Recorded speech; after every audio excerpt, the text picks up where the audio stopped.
...1940-ben vettem a harangozást föl. Nagyon szívesen végeztem a munkámat, hogy az egyház legyen megelégedve velem. Ment az énekszámoké. Pipával ment, azt föltette egy fára, megkapta a számot a tisztelendő bácsitól, akkor ő megint ment ki, és akkor levette a pipáját, és megint ballagott a templomba. Van gyermekisten tisztelet, ugye 8 órai kezdettel harangozunk, és fél 9-kor a beharangozás, 9 órakor nagy haranggal elsőt, és másodikat a középső harangozás, és 10 órakor a beharangozás a nagyisten tiszteletre.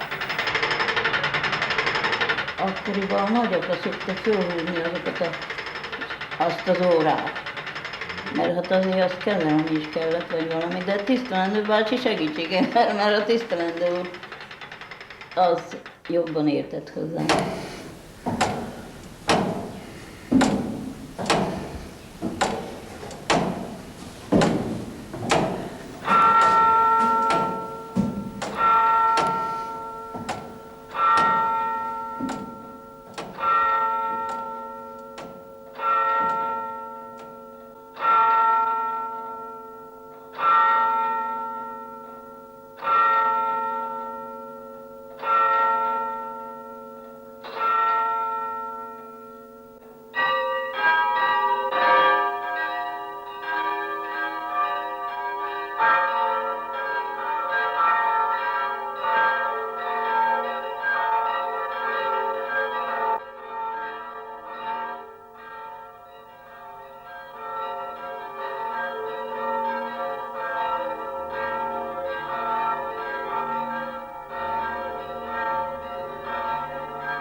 Honnan veszik ezeket a motivumokat, lemásolják és újakat tesznek hozzá még? Egyik a másikától. Úgy kitaláltuk, no. Tényleg úgy kitalálta az ember, hogy nem is tudom. Na, így magamban, így sokszor én is, csak ahogy most látod, hogy fogom ezt a ceruzát, és ide teszek valamit, oda teszek, és időközben eszembe jutott. De azért mindig szerettem csinálni, aztán télen, ugye csak télen, nyáron nem csináltuk, és télen ráértünk. A láb és a kéz érzékelni kell, a kezed, nehogy a más mintájába belemenjen a színbe. Így muszáj sorba varni. Ez egy mellény, vagy nálunk úgy hívják, hogy pruszlik. 1 hónap kellett nekem erre. Napi mennyi? Hát 3 órát tudok varni, többet nem varok. Adventbe ugye kezdődik az év, adventbe feketébe jártunk mindig, tehát a karácsonykor első nap fehérbe, második nap kékbe, aztán a karácsony után már mindegy, milyen ruhát vettünk föl, böjtig. Utána böjtbe megint csak feketébe járunk, most is mindig. Virág vasárnap meg fekete alap, és virágos lila vagy kék, ilyen, hát minták voltak a szoknyán, vagy vannak is a szoknyánon, rózsák. Igen. És utána húsvétkor ugyanúgy járunk. Első nap világosabban, most már kékbe első nap, mert fehér nincsen, és másnap vagy barna, vagy szürke. Pünköskor ugyanúgy kékbe első nap, és második nap lilába. Az asszonyok, lányok 1960-ban, amikor a TSZ-esítés megindult, akkor Pesten keresnek maguknak állást, egyre inkább kivetköztek. Hát mi vagyunk az utolsók 3-an, 44-es születésűek. Hát ezek azért már ilyen sötétebb, hogy már amikor már 60 év felé megyünk, asszonyok, hogy már ilyet fogunk hordani, már pirosat nem hordunk templomba.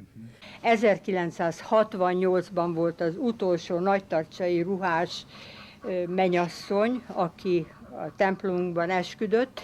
Kézzel fogható, szemmel látható viselet most már lassan csak a múzeumban lesz látható.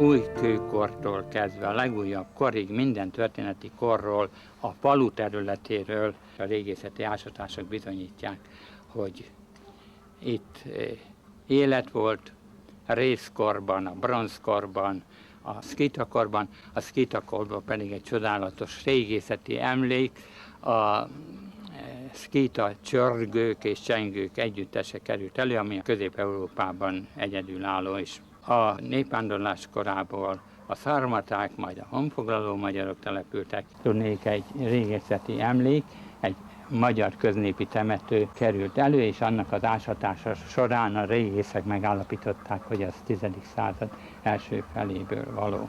Írásos forrás azonban 1302-től van, ettől kezdve Tarcsa néven a falu neve megmarad a török megjelenésén. A környező falvak mind elpusztultak, akkori Tarcsa, Csík-Tarcsa néven fennmaradt, ez pedig a török összeírásokból tudjuk. 1600-as évektől már református gyülekezet volt a faluban, majd 1700-as évek elejétől lett aztán evangélikus gyülekezet is. Stéló Gábor 1936-tól volt Nagytarcsa lelkésze, 1930-as években ő kint volt Finnországban tanulmányúton, és ennek a kapcsolatnak révén megszervezte itt Nagytarcsán az evangélikus parasztifjúságnak nevelését célzó népiskolát, amely az országban akkor egyedülálló volt, mert 5 hónapos bentlakásos népfőiskola volt.